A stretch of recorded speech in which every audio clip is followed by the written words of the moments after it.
So the leak was true. Drawn to life. Two realms. It exists. I kind of came to terms with the fact that this game was most likely going to come out, because why would somebody go through the effort to make a pretty competent looking leak as a trick? Like, they've done that before, but that's usually with much bigger titles like Mario, Zelda, something else, I don't know. Usually it's bigger things, so them picking something quite niche, even then a lot of people know of it. It didn't make sense to try and do that.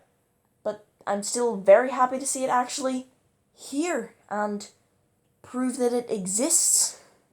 One last thing to mention before watching it. Two realms. In Drawn to Life, you have the original game, then you have the next chapter. You have one for the Wii, one for the DS. They are extremely different. Like, I've only had, like, a small experience with the Wii one. Like, I've barely seen any of it. And I can already tell that that's just a completely separate experience to the one on the DS. But either way, here we go. Drawn to Life. Two realms.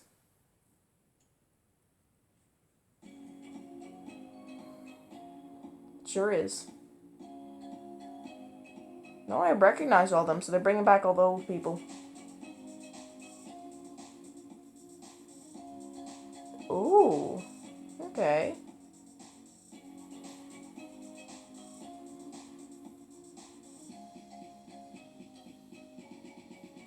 Hmm. I don't like the way that it had stamps. I remember that one. Okay, December 7th. They did not reveal a lot of stuff about that. Okay, so firstly, the art style. It's pretty alright. I mean, before it was more of a top-down game, which made it so if your character was exploring around, it did look a bit weird. I am not gonna lie, it did look weird.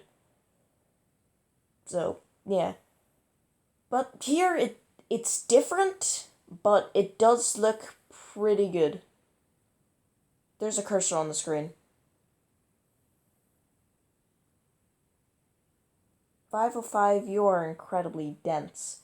But it's Mike and his friends need your help. Mike was the kid who went into a coma. Is he just back in another one? Okay then.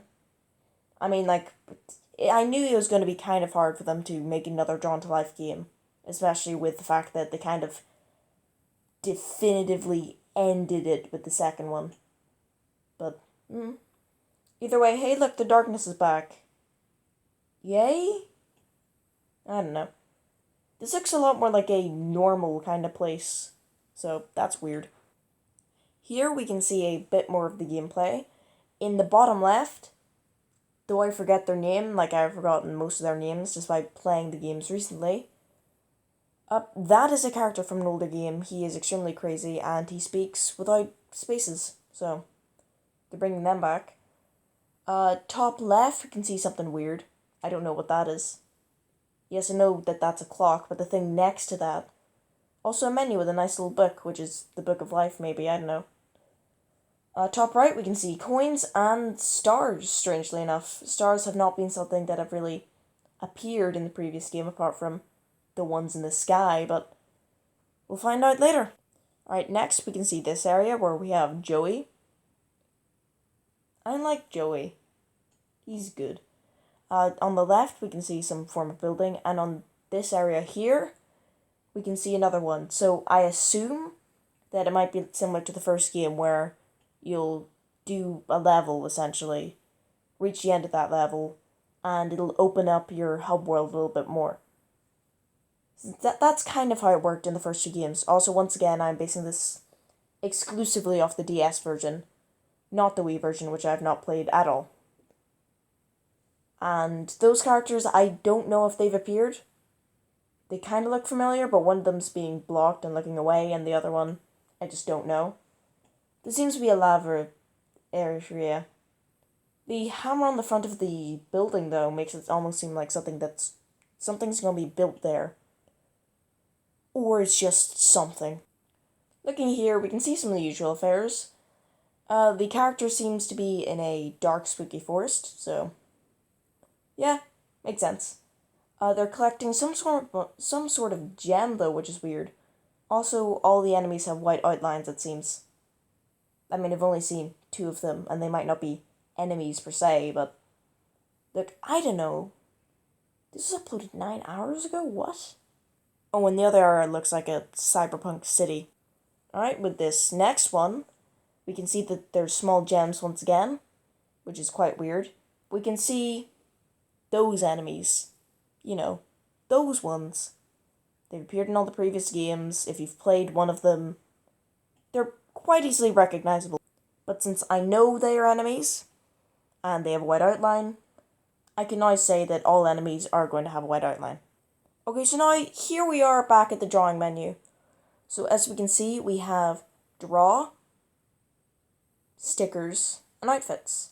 And under draw, we have templates. Now, I really hope that this isn't... that the game still allows you to draw characters. Because so far I've just seen the generic ones, which, if we didn't see the character drawer, and I just saw the generic ones, I would think that makes sense. Because you wouldn't exactly want to have your official game announcement trailer have some really poor drawn thing that looks like a 5-year-old made it. But even then, I'm kind of afraid. But the fact there's also an undo and redo button also makes me kind of think that hopefully you will still be able to draw things. One thing I did notice though, we haven't really seen anything drawn by the player apart from the player themselves. So there might be less elements of, oh, you need to stand on a platform, draw a platform. You need a moving platform, draw one of those. Which, it makes sense because the DS was a lot more built for drawing, but it would still be quite disappointing on Switch to not have those features.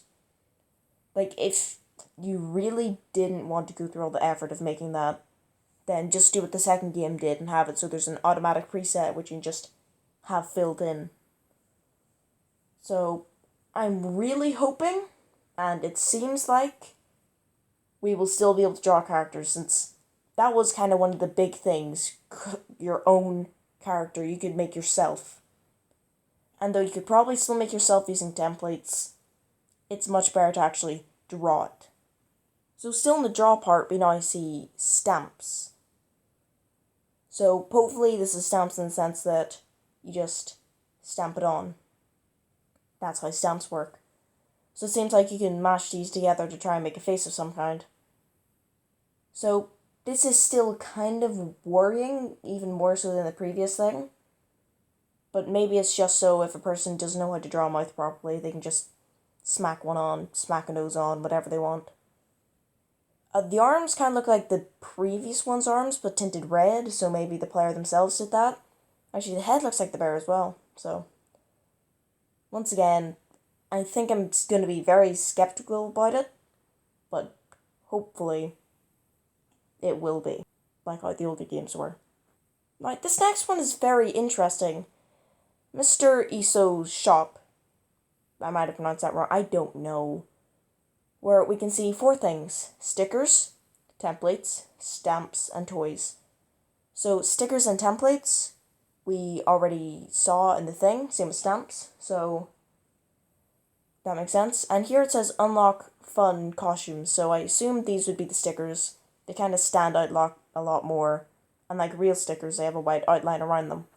So these are just probably things that'll be chucked onto your character, depending on the way you've drawn them. They'll look stupid or they look fine enough. So, yeah, and also toys is something interesting. Maybe that's like the weapons from the previous games, because in those you could create a weapon. In the first game you had multiple different types of shooters. In the second one you had the option between a sword, a sort of mace, and a shooter again. So, maybe that's what it means. Maybe not. We can see a little bit more of the town environment. It's definitely going for more of a modern day one, or at least Earthbound modern day one, than a more fantasy styled one. But this is still, it still has fantasy elements within it. So here in the templates we can see 3, the dragon, which had the weird legs from the character they're creating earlier, a fish person, and a unicorn with a t-shirt with a rainbow. In the previous games you could buy templates as well. There seems to be a lot less, so either the developers have bought most of them, or as you progress through the game you'll unlock more and more templates. Hopefully that's what it is, and once again, hopefully you can still create your own character.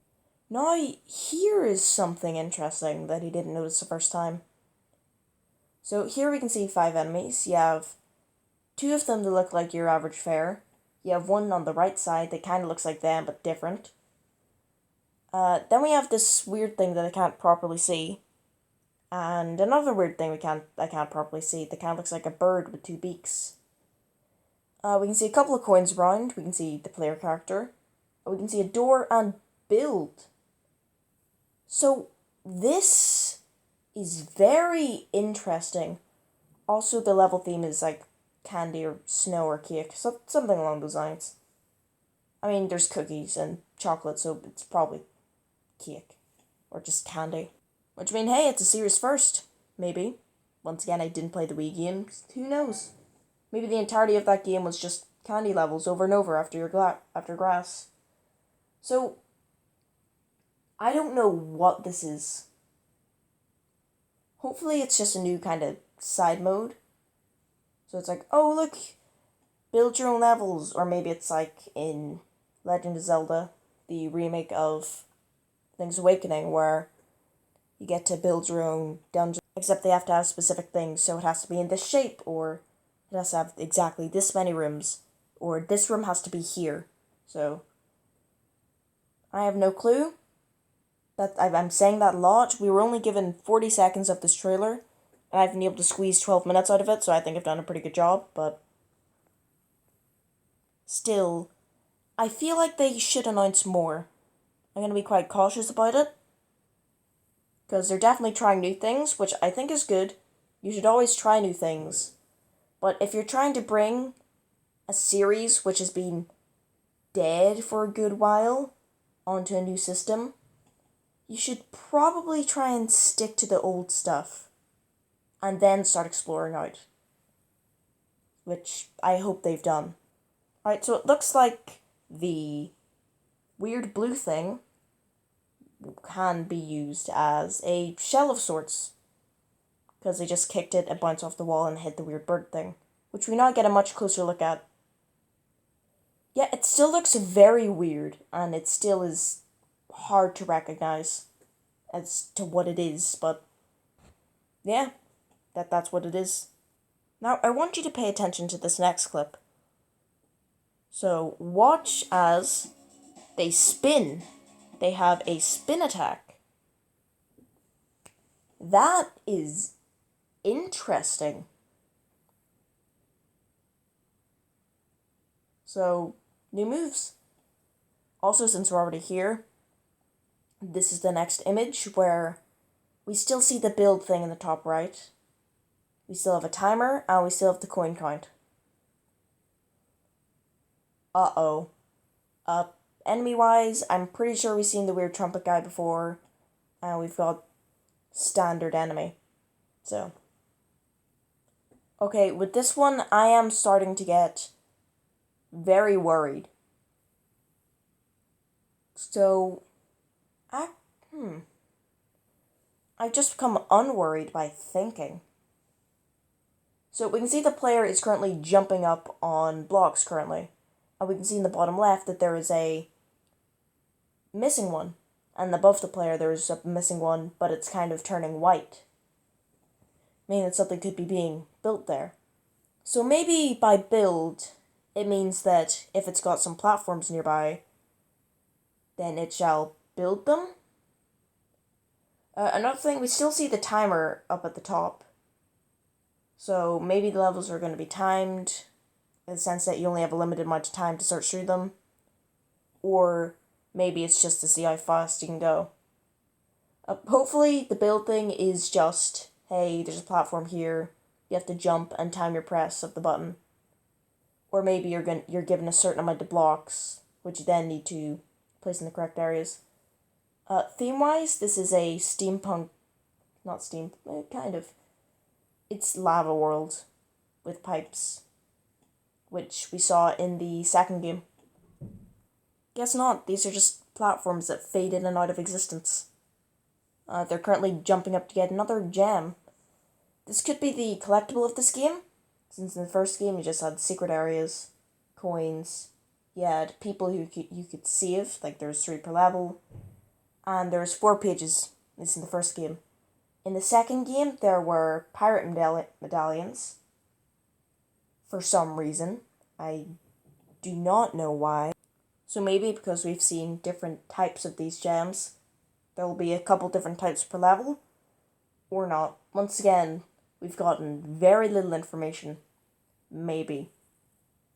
This video was the first time I've seen anything about this game, apart from the box art from when it was leaked, but still. So yep, available December 7th. However, I have noticed something at the bottom. This game is going to be on Switch, Steam, Google Play, and the App Store.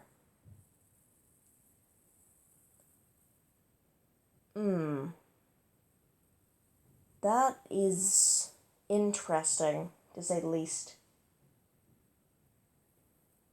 That does not bode well. Because it's going to be an App Store release. Yet those usually aren't that good. So the fact that this is an App Store game makes me think that this won't be that good. Or maybe it will, I don't know. It's interesting. So yep, that's Drawn to Life 2 Realms. It is a new game in the Drawn to Life franchise. Probably following along with the first 2 titles of the series, but changing up the formula in some way. I really hope this doesn't pull a Paper Mario. Because you had the first game, that was amazing. Then you had the second game, with a better story. Then you had the third game, which would be on the Wii, which is very much different, but still holds part of the franchise. Most likely something, I don't know. So, let's hope that this isn't the sticker star of the Drawn to Life franchise. A pretty good game, but not compared to the others. So, yeah. I'm excited, but cautiously. Because once again, this might not be good. And it might be very different. And different isn't bad, but still. So, yeah. See you later. I might discuss this in a couple days when a couple more details are revealed, such as the price. If this game is free, then I will be very worried. But anyway, yeah, bye.